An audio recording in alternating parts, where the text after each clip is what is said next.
qu'est-ce qui explique la différence de CBM entre ce que le fournisseur communique au client que vous êtes avec le CBM que nous enregistrons dans notre base de données en tant qu'étagitaire? C'est cette question à laquelle nous allons tenter de répondre ce soir en faisant appel aux connaissances de M. Aboukou, qui a eu la chance de faire un tour en Chine et qui a été confronté plus d'une fois à ce genre de situation. Mais avant de répondre à cette question, nous allons vous revenir tout de suite après le générique.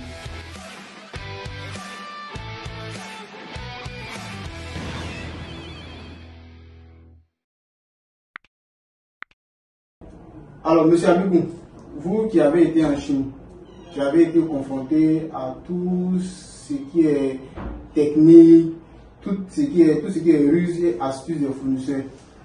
Vous avez dans vos témoignages précédents évoqué le fait que les fournisseurs n'ont pas donné les vrais CBM alors que vous étiez en face d'eux. Les marchandises sont arrivés ici avec des CBM différents de ceux que les fournisseurs vous ont communiqués.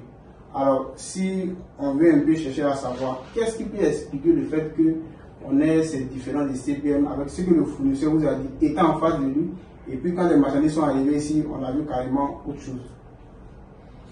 Alors, merci déjà.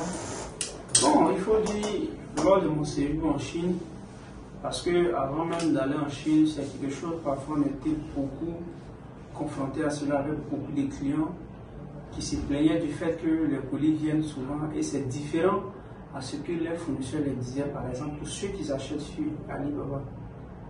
Parfois, il faut le dire, lorsque vous voulez acheter avec un fournisseur, souvent, il ne vous donne pas le CBM exactement, parce qu'il se dit non, que si vous donnez peut-être le CBM exactement, cela peut être le frein à l'achat. Parce que lui, il veut chercher simplement à libérer sa marchandise. Oui, en fait, effectivement. C'est ce qui beaucoup souvent fait. Pas parce qu'ils ont véritablement le CBM.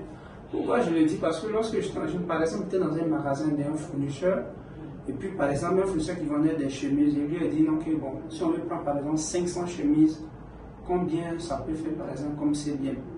Le fournisseur n'a pas fait sortir un calcul pour me montrer, par exemple, voilà, si on prend par exemple les 500 pièces d'habits et qu'on mettait ensemble, voilà ce qui ça va donner peut-être 0,3, 0,4. Il n'a pas fait ça. Le fournisseur a dit, vous dites, bon, ça peut faire 0,3. Je lui ai dit, mais si, quelle base? Il te dit, ça peut faire 0,3. Il dit, non, j'ai l'habitude d'envoyer ça à plusieurs clients. Je lui ai dit, mais sur quelle base tu le dis? Le fournisseur a eu du mal à me répondre sur ça. J'ai compris du fait que le fournisseur a donné un truc comme ça qui n'était pas véritablement juste. Mais, comme c'est une marchandise qui devait venir par bateau, j'ai compris que de toutes les façons, je pouvais m'en sortir. Mais c'est le véritable problème. Quand vous échangez avec un fournisseur sur Alibaba, c'est le véritable problème, vous faites. Parce que le fournisseur, ceux qui vous répond en général, parfois il y a d'autres qui sont dans les magasins qui vendent, vous voulez acheter quelque chose, puis vous dites ça. Mais il y a des articles faciles à connaître. Et ça, pour moi, connaître. Quand vous êtes sur Alibaba, quand vous êtes sur un produit, vous allez voir, il y a une partie où on met détail du produit. Quand vous partez là-bas, généralement, le produit en question, il met tous les détails ce qui concerne le produit. Vous pouvez partir voir même les dimensions du produit là-bas. Donc, si vous voulez prendre par exemple 500 pièces, 200 pièces, 300 pièces, la dimension que vous allez trouver là-bas, vous pouvez la multiplier par rapport au nombre de pièces. Mais ça ne s'arrête pas là. Parce que c'est ça aussi, souvent les fournisseurs qui ont la dimension de l'article sur base. Et puis vous dites, non, puis par exemple, si vous prenez 500 pièces, 200 pièces, 100 pièces, ça va faire 0,2, 0,3, ainsi de suite. Ce qui crée le problème là, quand il vous dit ça, vous allez venir vous dire non, on vous a dit votre colis fait tel nombre de CBM. Mais cela oublie l'emballage du colis parce que c'est dans des cartons ils vont mettre le colis.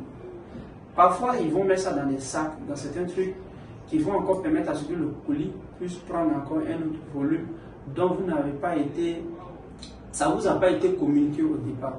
C'est ce qui fait que lors de l'embarquement, du chargement de la marchandise, on prend le véritable CBM et on enregistre dans notre base de données. Ce qui fait que, avec l'emballage. Avec l'emballage, tout ça, c'est ça on enregistre dans notre base. Ce qui fait que par exemple, ton fournisseur peut dire que ça fait 0,16 CBM. Et arrivé ici, on peut venir, ça fait 0,17 CBM. Vous voyez qu'il y a un petit truc qui s'est complété, souvent ça envoie des petites discussions, tout ça. Donc, on va vous faire comprendre que ce n'est pas exactement le CBM exact, souvent les fournisseurs donnent. Parfois, mais les fournisseurs donnent certains CBM et vous voyez quand ça arrive même, c'est moins par rapport à ce qu'il avait dit au fait. Donc, c'est un peu ça pour dire donc, que, en tant qu'un commerçant qui achète, vous devez vous mettre tout ça à l'idée même. En généralement, ce n'est pas des trucs qui exagèrent, qui dépassent d'une manière trop. Voilà, donc c'est un peu ça. Et c'est facile de pouvoir le savoir pour les dimensions de certains articles. Par contre, il y a d'autres articles, c'est vraiment un peu difficile. Mais dans ce cas, est-ce que si le CBM est différent, qu'il y a une contestation entre ce que le fournisseur a communiqué au client et puis ce que nous on a enregistré dans nos bases de données et que le courrier arrive, est-ce qu'il y a possibilité de mesurer sur place pour séparer les deux parties qui sont en conflit? Effectivement, il y a une possibilité de pouvoir, parce que ceux qui sont dedans, qui achètent régulièrement les marchandises en Chine, le savent très bien que c'est en général quand les fournisseurs donnent, c'est pas typiquement ça. Mais celui qui vient retirer sa marchandise sur place, il trouve que non, c'est pas véritablement juste. Sur le champ, on peut prendre un mètre, on mesure la marchandise, tout. Et puis on calcule sur le champ, on va voir que non, ce qui est dans le fichier, c'est exactement ce qui on a communiqué. Donc c'est un peu ça. D'accord, ok, il n'y a pas de souci. Alors donc, comme vous venez de le voir, on a vu qu'il y a une dimension psychologique dans le processus d'achat, dans la communication du CBM. Le fournisseur, lui, il veut vendre sa marchandise. Donc s'il vous dit un CBM qui est élevé, ça peut vous faire peur et puis vous ne prenez pas la marchandise. Donc ça aussi, c'est un élément important à prendre en compte dans la discussion avec le fournisseur. Alors, quand on a fini de dire ça, on a fini de calculer comment on fait pour calculer le CBM, comment on détermine tous ces éléments-là. Maintenant, ce n'est pas le plus important. Le plus important, c'est comment se fait la facturation du CBM. Je connais les dimensions, je connais mon CBM, mais comment on facture le CBM. Et puis, quel est le moyen de transport que je dois choisir qui est approprié à l'expédition de la marchandise en tant que commerçant.